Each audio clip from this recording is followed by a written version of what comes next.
everybody. Welcome to this episode of Women Making Big Sales. Today, I'm going to try a different segment. It's called How She Did It with. I'm going to invite my friend and a client of mine, Jodi Flynn, to come here and to talk about her sales success journey. How she's able to, being a solopreneur, sell to corporate clients. So, Jodi Flynn, she is an executive coach. She supports big corporations. She also is an award winning podcaster with Women Taking the Lead. And she's been able to support all the executives and female executives leaders and help them succeed in their senior roles. Hello, Jodi. Welcome to Women Making Big Sales. Hey, Melinda. It's so good to be here. Yeah. So, before we get to your sales success journey, could you just share with us a little bit of your sales journey from the beginning, you starting this company, and your dream of what your dreams were in terms of helping companies? Okay. Well, I've been in business for almost 11 years now. It'll be 11 years in September. I started out initially in BNI. I had come from being an executive in the mutual fund operations arena and really didn't have much of a network. Had no experience in sales, or the brief experience I had was like those experiences where I want to throw up rather than have to have this conversation or ask this question, and was really turned off by the idea of sales. So I joined BNI thinking, okay, the whole concept is you get to know other business owners and they help you and they make it easier to make connections and ultimately to close sales. And that was great. It was great training for me. I really built out a pretty significant network. I love connecting with people.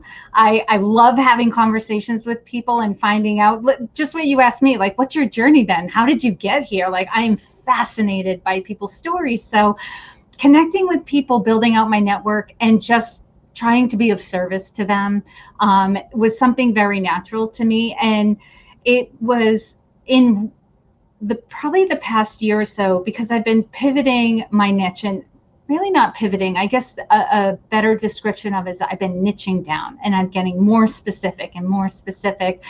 And I had been working somewhat within companies. I'd also been working with women business owners. So I guess I should also talk about my company and my niche. So Yes. my business is Women Taking the Lead, and I'm an executive leadership coach. And my narrow down niche at this point is I work with women leaders who are type A, overachieving, rock star women who are recovering from their last promotion, right? They've gotten to that promotion, the one that just has them feeling overwhelmed, experiencing some self-doubt around their leadership and their confidence and all of that. And that was a journey getting here and just figuring out, like, this is where my heart is. These are the women I want to serve, and these are the women I can absolutely 100% help and make a difference for. But it was a new arena for me, because rather than connecting mostly with small business owners who I would meet in person, I pivoted I niched down during the pandemic. So it was all going to be done virtually. LinkedIn has been a wonderful platform for me, but I had gotten some training on LinkedIn, so I kind of knew what to do. And in working with you, I really figured out who I needed to be reaching out to. But prior to working with you, I was getting shy about doing some of these reach outs because I didn't know these people. It felt cold. It brought me back to that feeling I had before I started my business of like, this feels kind of icky. I'm intruding on this person's time and space, and clearly I want to do business and get work from the people I'm reaching out to, but that just feels very selfish. you Yeah. know, and that they're picking up on, like, I was making up a story that they're seeing me that way as well, and this isn't who I want to be in the world. So I was holding myself back, and I recognized it, and I didn't know what to do about it at first. And that was at the point when I had already met you. I knew you. I had I know. interviewed you years ago on my podcast, but you sent me a message on LinkedIn saying, Mhm. "Hey, I'm going to do this challenge. Would it interest you, or would it be helpful to anyone you know?" And I got the message, and I was like, "Me, that could help me." Yes, I'm very interested. I didn't know what it was going to be exactly, but knowing you were serving women who were trying to reach out to the people I was trying to reach out to, or similar people, I thought, okay, this is probably a good opportunity. Let me give it a try. Yes. Let me give it a try. Mm-hmm. Yes, and then you joined the sales challenge. And I think you really, when I had a conversation with you, you really enjoy the sales challenge. And then that was the beginning part of a kind of a transformation, it sounds to me. Could you just let me know, at what point did you realize, especially that feeling of intruding somebody, feeling unauthentic? I hate that feeling. I absolutely Right. hate that feeling. And I always tell myself life is too short to feeling yucky in your Mm-hmm. entrepreneurship, because we're going to be doing this for so long. But at what point did you realize that you could change that, and the transformation, the mindset could be changed? I've always gravitated towards coaches who talked about building relationship, honoring the relationship, being of service.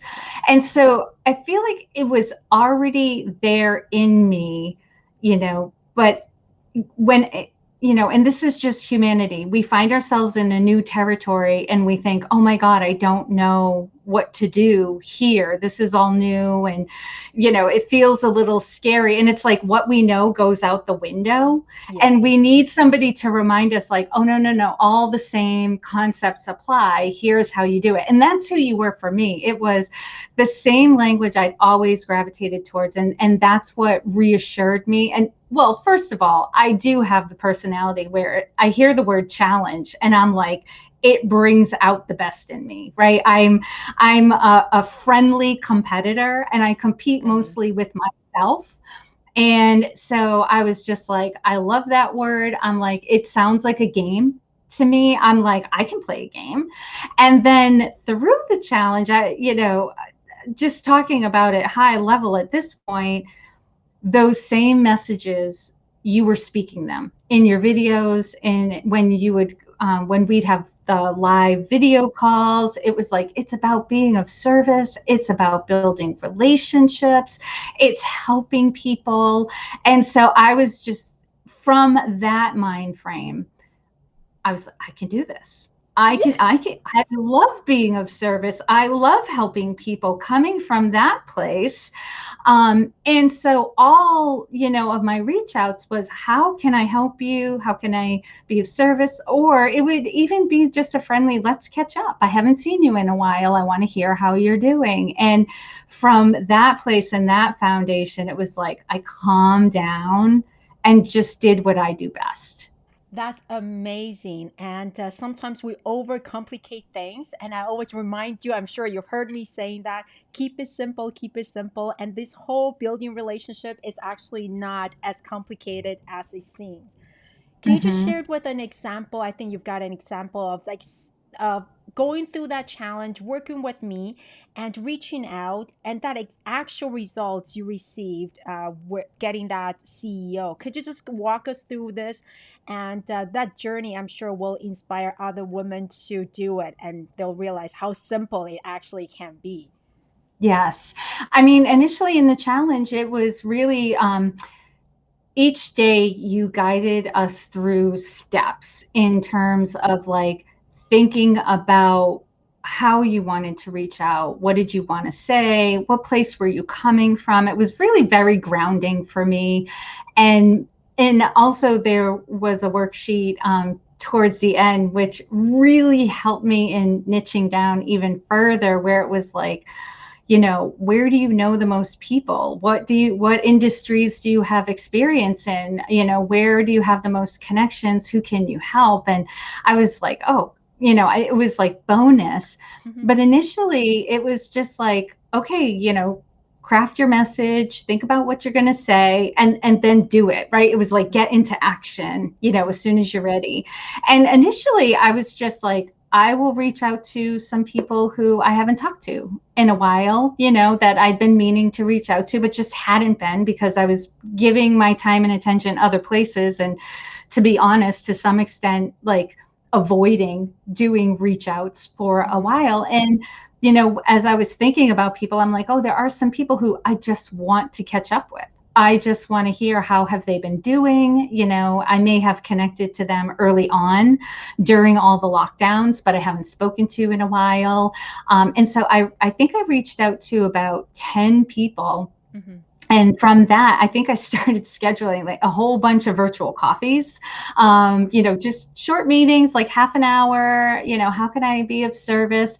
And from a few of them, there were people who were like, oh, actually, can I run something by you? Can I pick your brain? Or let's just catch up, that sort of thing, friendly. And from there, I had a former client say she wanted to work with me again, and Hmm. what would that look like. And so we went through that. And so and she's an executive at a bank. And then another previous person who was in HR, but I had worked with her mainly through like a training company and delivering workshops.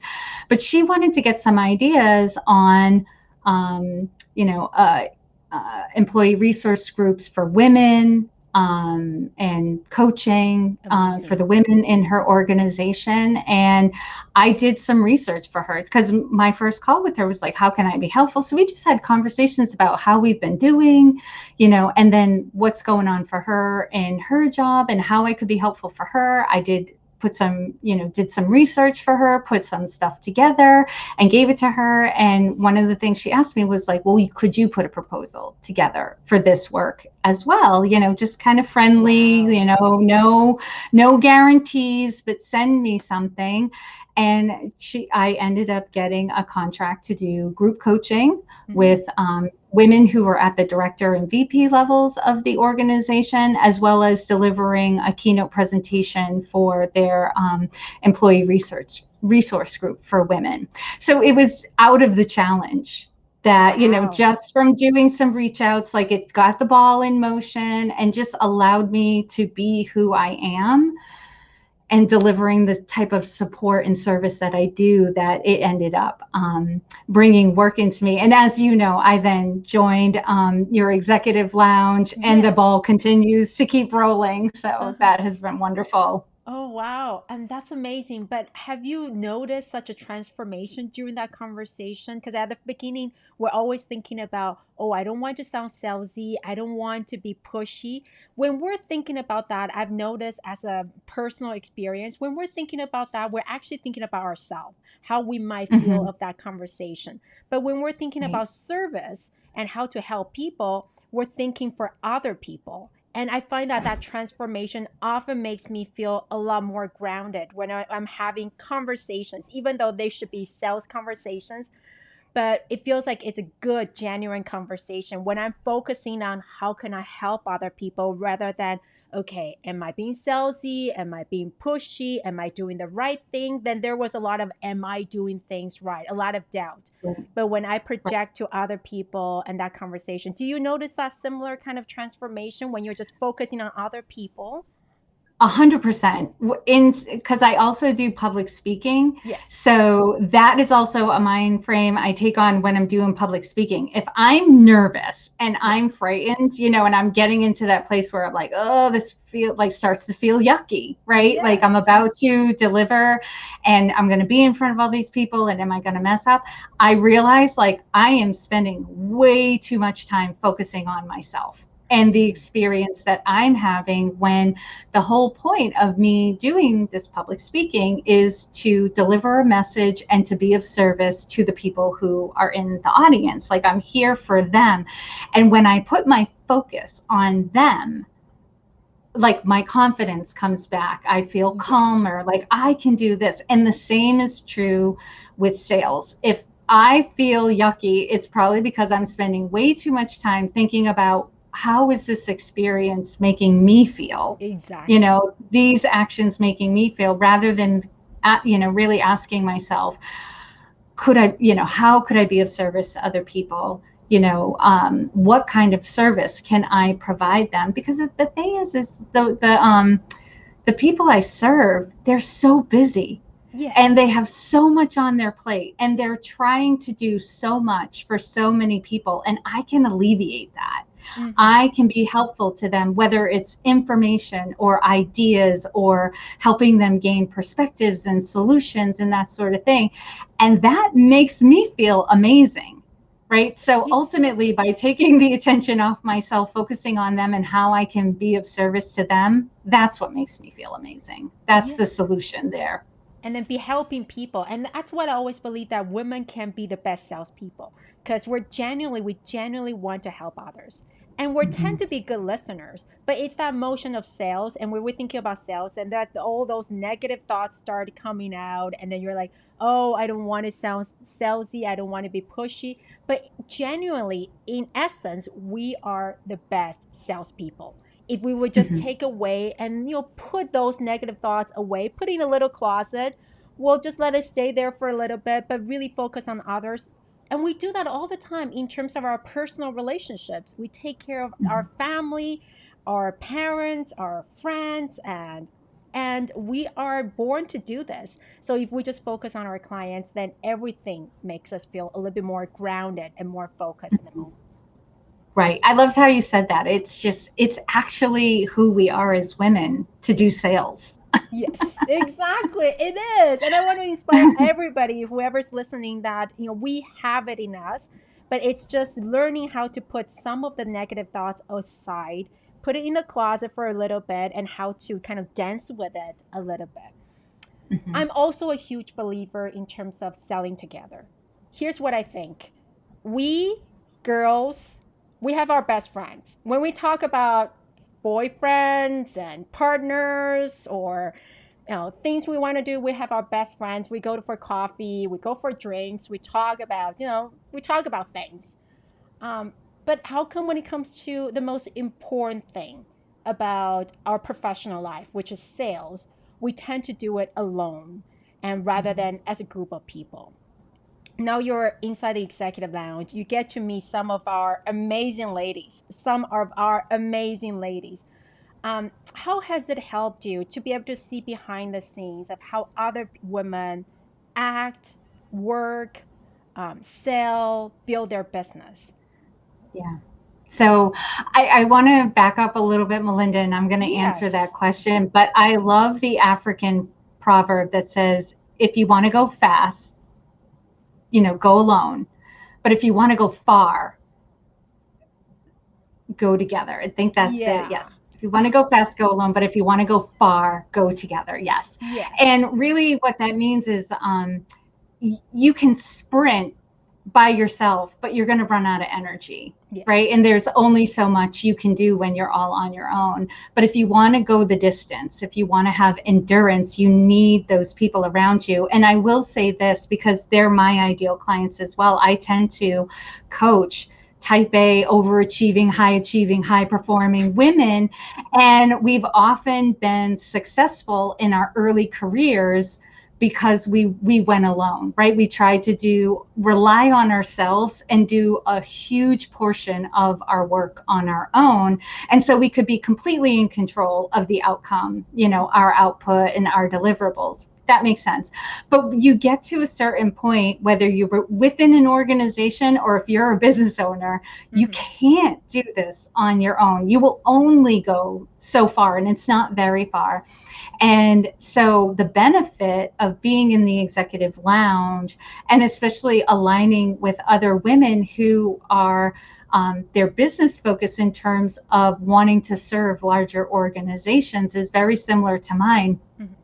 I have been able to get perspective on their mindsets and what helps them, have confidence and, be able to be consistent, because with larger companies, it's not a quick sale. Like when I was providing services mostly for small business owners, the business owner was the decision maker and it was Yeah. their money and their budget, and they could decide very quickly, and small businesses have to move pretty quickly. They have to like make decisions and move on. And so it was a pretty quick turnaround, relatively. But with larger organizations, you have to build those relationships and nothing happens quickly. It's always a process. It involves multiple departments, Exactly. and decision makers, so you have to have some patience, and it takes something to mentally keep yourself in the game and motivated, to do this kind of work, because you're investing a lot of time and energy before you ever get the sale,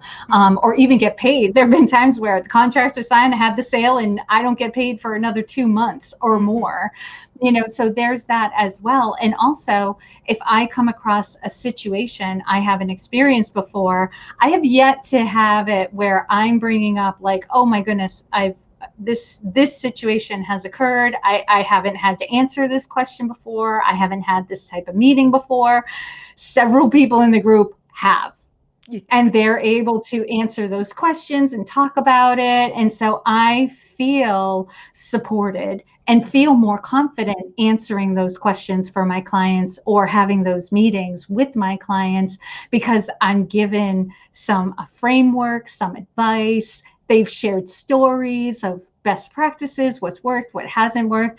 And so having a community around you just gives you more confidence. And there's such a priceless resource center for me, and Yeah. having you there as well too, because you've hardly had a situation that that you haven't experienced in the past. You're Yeah, actually, I like every time the ladies ask me, so here's a situation I've encountered. I'm like, yes, I know what you're talking about. Exactly know what you're talking about. Here's what's going to happen.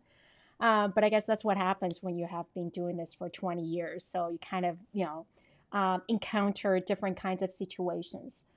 But when we're looking at now, because I really want to inspire other women when they're listening to this and kind of get as much value out of this as possible. For you, what has really worked in terms of the sales strategy? If you look back, all the things you've done, what is something that if a lady, a woman who decided to get started from scratch and they're trying to figure out the best sales strategy, um, and I believe that everybody's sales journey is slightly different. But for you, what has worked the best for you?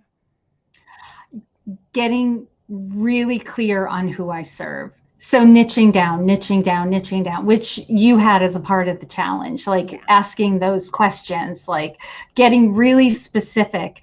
And for me, with the niching down, I'm the decision makers I'm actually needing to know more about aren't necessarily the people I'm going to be coaching. Like I have that. Like I know the woman I coach and how to serve her and how to take care of her. I now need to have conversations with the person who's making the decision on behalf of that woman.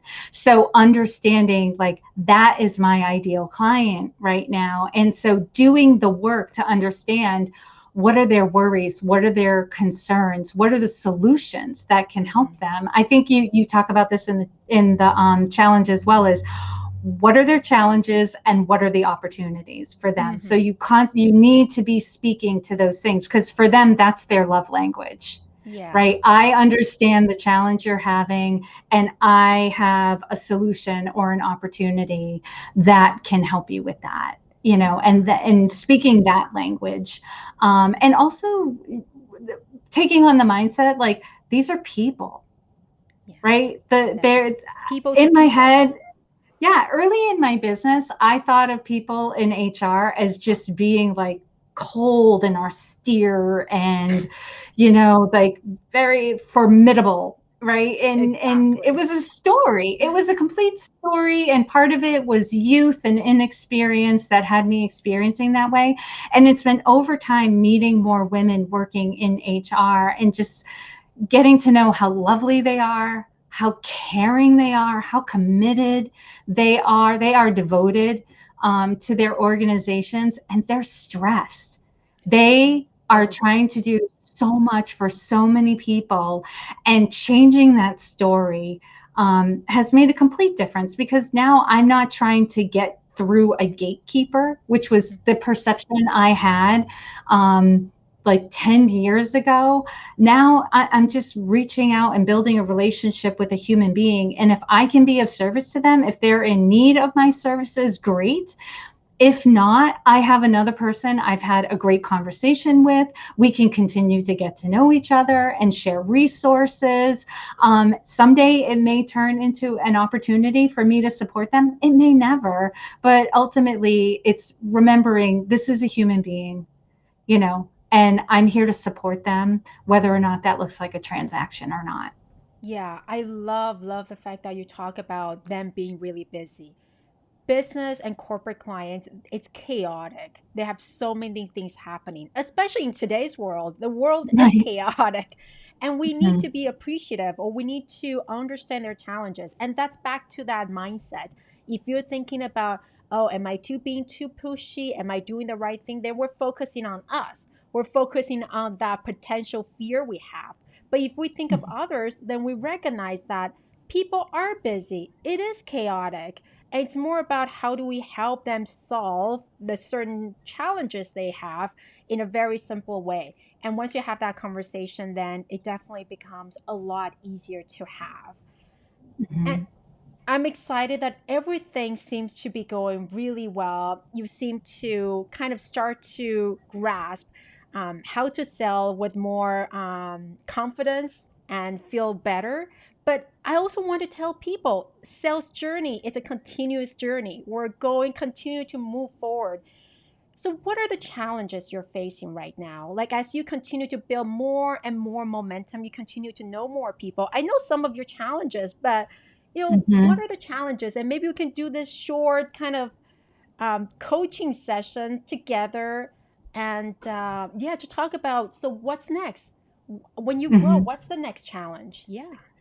Yeah, a few challenges. Some of them are underlying low grade, just trying to keep up. And as I'm bringing work in, balancing delivery with sustaining momentum and continuing to reach out.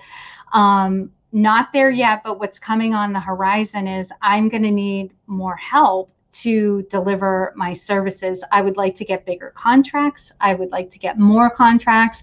And so in that situation, I need a team. I'm likely going to need someone to, like a virtual assistant or someone to help me keep the momentum up. There's always mindset issues. Like I said, the people I'm reaching out to are super busy, and they, are constantly having people reach out to them, because they are the decision makers and that sort of thing. So part of it for me, I guess the big challenge is there are some people who started to respond, and now I'm not hearing back from them. And it's that whole perception of how many times can I reach out before I just feel like I'm being intrusive, but I want to be supportive, and they did show some initial interest. So how to keep that door open in a friendly and warm manner, continuing to come from the place of, like, I'm here to help, here to serve. Although, I've already delivered my initial messages and invitations of support and virtual coffee and that sort of thing. Okay. How to follow up and continue to follow up consistently without being pushy. And that is a great question. I think a lot of us, we're very good at the initial outreach at the beginning. Mm-hmm. Hey, this is what I do. Let's support each other. We'd love to get to know you each better. And then you have that initial conversation, and often that's the next step. It's like, what now? Like, I can't just Yeah, keep saying, how can I help you more, right? I mean, I can't just keep right. Because repeating. Because I made the initial reach out and I've done the initial follow up and Yeah. maybe had some back and forth, but now we're back to, I haven't heard from you in a while. We haven't quite gotten this to the virtual coffee we talked about. So being there. Yeah. Yeah, I think that is the reason when we're thinking about sales, and often I share with you is that, the sales success plan. At the beginning, it's always the list, the hook, and the message. The reason why I share that is because when you're thinking about the next following up, you follow the same formula. Meaning that you go back to thinking there's a group of people you probably need to follow up. I think we talked a little bit about the system, making sure you tag them properly. So they're Yeah. in a specific kinds of maybe you tag them based on their industry or based on the relationship level.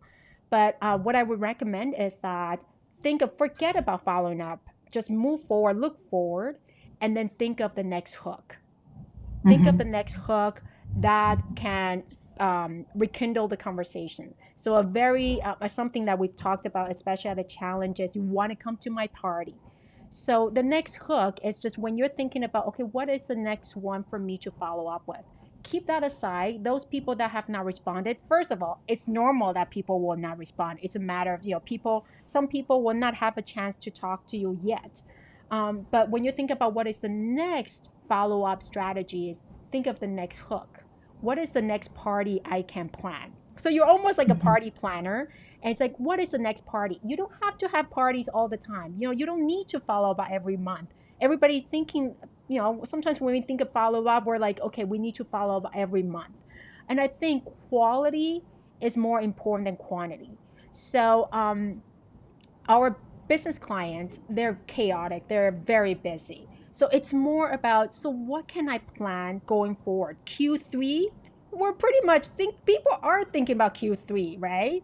So what kind of hook, what kind of party, what kind of stuff I can create to kind of rekindle that conversation and say, hey, by the way, I'm planning this or I created this. Just want to let you know if this is beneficial to you, join me. And then that Mm-hmm. is a simple way of building that kind of next follow up conversation. Because the last thing business or corporate clients want is the same language over and over again. So you could easily, Mm-hmm. the first strategy would be, hey, want to join my party? And the next one would be, hey, how are you doing? And then the last one, like I mentioned to you, would be Christmas holidays. Hey, just want to send out a short message or something simple. Just wish you, a great holiday. All is good with you and your family, and that's it. Mm-hmm. So you have this, want to come to my party? I've got this webinar going on, kind of thing, and then you have a Mm-hmm. very personal, short, no commitment thing. So you kind of balance it out with different kinds of forms of following up, and by doing that, you actually don't, it becomes really non salesy because you just, let the person know I'm hosting this. Yeah. Yes. I I can just, tell that what, you're thinking, something's thinking in your mind. yeah, ideas were coming up, but something just clicked. There's a cadence to it. And I have horses like in my head where it's like where it's where it's like the event, right? So Yes. for me, it might be, I'd like to have you on my podcast. Yes. I'm doing a webinar. Would you like to be a Yes. participant? It's the holidays, like I'm having a Yes. gathering, like maybe I'm gathering, um, even having like a masterminding roundtable of Exactly. people who are in the same industry, but interspersed in between the events are just Simple. maybe one or two touch points where it's just, I found this article or this TED talk, it blew me away, thought of you, so here it is, hope you're doing well. So there's like this cadence of like Exactly. inviting in and then, or just providing and, Exactly. saying hello. And that's Okay. the simple push and pull. And then when you kind of space it out, and I think you've seen one of my Trello board with all the different hooks, it's when you Hmm. start planning it out. That is when we talk about the next stage that I often talk about is the creating your sales team or having somebody to help you. when you start to have that cadence, then it started to become a little bit easier to have somebody to say, okay, well, every 3 months, these people send a quick message to say, hey, how are you doing? If you ever want to chat, let's talk. Right. So Yeah. you start to have a little bit of what we say, Veronica's favorite word, the standard operation, SOP, standard operating Yes. procedures, because you Yes. start to have that process. You're going to start building that process as you slowly try different things, and then you can plan that ahead. And that is when you can slowly bring in somebody to help you do a little bit of that administrative task of Mm-hmm. it, because your lead list, your list of prospective clients is going to grow. So it might become harder and harder for you to do everything yourself, but you can pick the more important ones, the one that you've been having active conversations. You can do that follow up yourself because you need some Yep. more time to think about it. But the Mm-hmm. others, it could be a simple sending a message and say that, hey, I'm hosting this webinar, would love to invite you, or hey, I would love to invite you for the podcast. So once you have that template out, it becomes easier to kind of source part of that to somebody else, and you can do the important thing. So a lot of people Yeah. think, oh, if I were to get an assistant to help me with my sales process, it's got to be the whole thing, from getting the list to booking the Mm-hmm. appointment. But I like to do it more in like a separate part, like different parts of the sales process, and pick up the one we can standardize it. We're able to create more consistent experience. If you say, hey, this template, I feel like it's good enough to send to a lot of people, still sound like Mm-hmm. me, and it doesn't feel like it's a cookie cutter template, then that Mm-hmm. part you can ask somebody to kind of start helping you out. Does that make sense? Got Then it. everything is Yeah. going to start put Yes. together. Yeah. At least, somebody who could gather the list, send the initial contact requests out, invitations, and then I can definitely take it from there. Yeah. Yeah. So what I recommend is, yes, like plan the Q3. I mean, summer is coming up, and the Q3, and then this big event or exciting event, the hook, right? So that big event, and then all the people you've been connecting with and your ideal clients, and be ready Hmm. to invite them for this big event and start rekindling that conversation. So Yeah, that would be yeah, amazing. Hmm. yeah. Thank you. Um, oh, cool, great. So that's good. If I'm excited that you've been able to share the sales success journey with everybody. And we also talked a little bit of the challenges you have. What are your dreams going forward for the next 6 months or 12 months? Do you want to go more for the banking clients? What are your dreams going forward?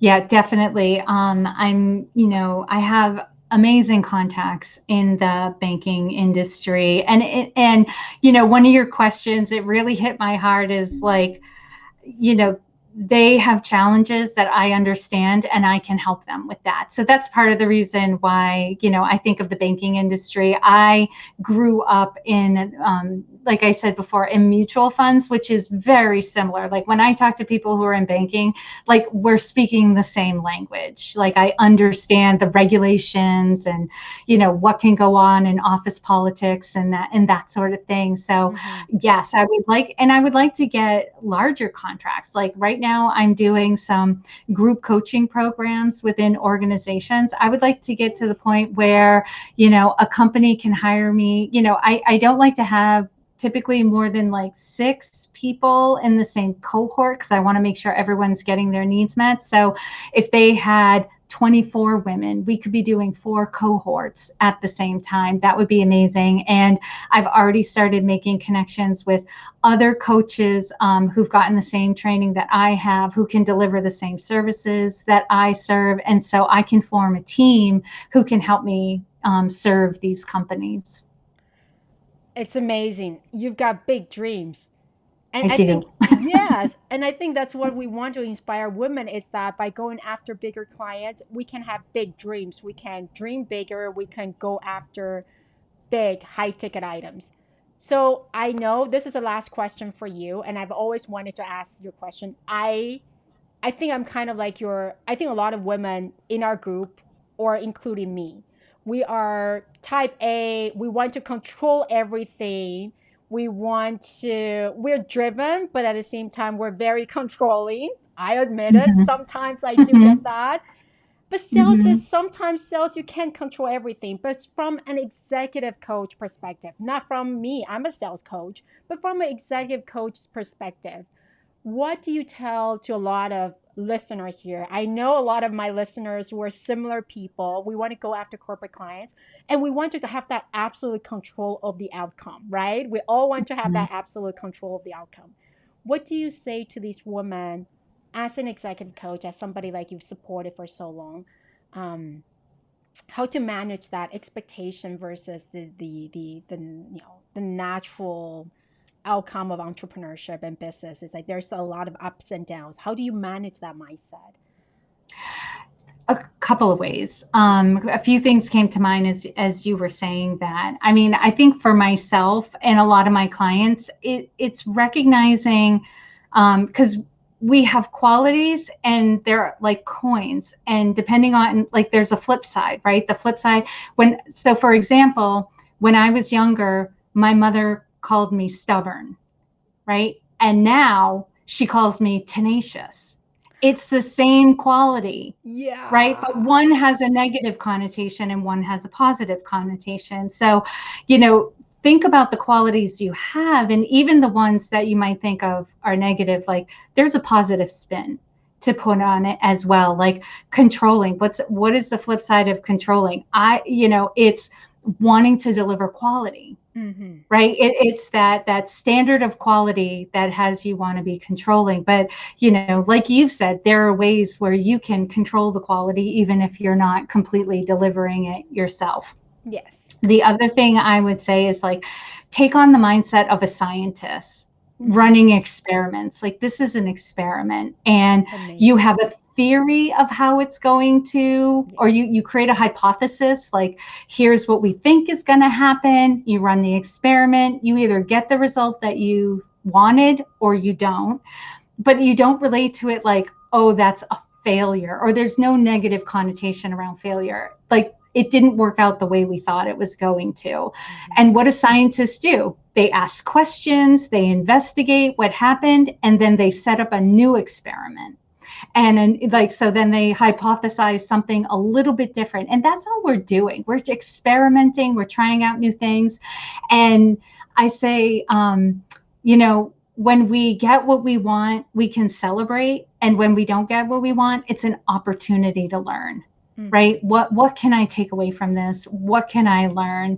And being, I think a lot of the women in our group are stubborn and tenacious as well. Yes. So leaning into that, like, Yeah. okay, like one thing I recognize is, yes, there are times where I don't feel great about where I am. Some people would say you've come so far, but in our heads it's I should be over there by now. Like I thought I'd be further along by now. I hear that a lot from my clients. It's so sometimes that can break into my mindset as well, and I can feel down about that. But one thing that's always there and has me be successful is I don't give up Mm-hmm. either. Yes. It's like, okay, this doesn't feel great. I don't like how this is going right now, but recognizing and knowing within yourself, like, but I'm not going to give up. I'm going to learn from this. I'm going to figure it out, right? I haven't cracked the Exactly. code yet, but Mm-hmm. I will. And one thing I'll say, and I'm not just saying this as a coach, is what has truly helped me in my business when I had those blind spots and I couldn't figure it out is I hire a coach. Mm-hmm. Right. And that's where I was when I hired you. Like I recognized there was something I was doing that wasn't working and I couldn't figure it out. Like, or I knew what the problem was, but I couldn't get over it. There was just something that was holding me back. And then I hired you. Mm-hmm. Right. And you identified the blind spots for me. Even if it was just going through your system and watching your videos, you had the answer and the solution. So, you know, in the past, it may have worked for us to go it alone and to Yes. try to do it on our own. But, recognizing like we're beyond that. And if we want to go further, right, if we want to go far, then we're going to need to hire a guide to help get Yeah. us there. No, I mean, there's so many things that you're just talking about could be beneficial to the ladies out there to think about when we're trying to control the entire outcome. And I want to thank you for just sharing this experience with us. I think just peeling behind the scenes and see how other women sell and how other women go through the process. I think that experience can really inspire a lot of women out there. So I really want to thank you so much, Jodi, for coming on and keep us posted. You know, when there are more news, I would love to invite you over and then we'll talk about your group training programs and how you've been able Mhm. to sell that group training program to more people, more banking clients out there. So, Yeah.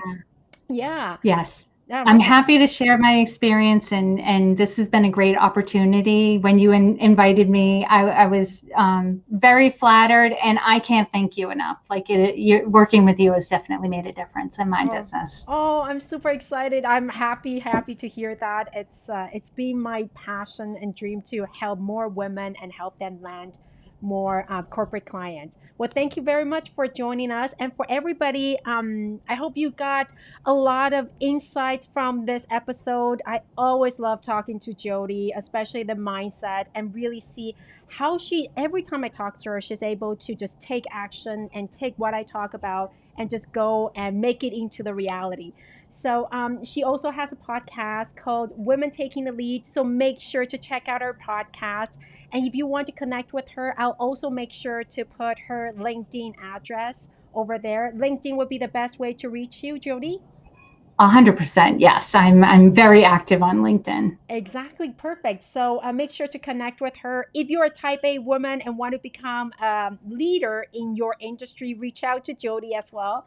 And I look forward to talking to you next time. Bye.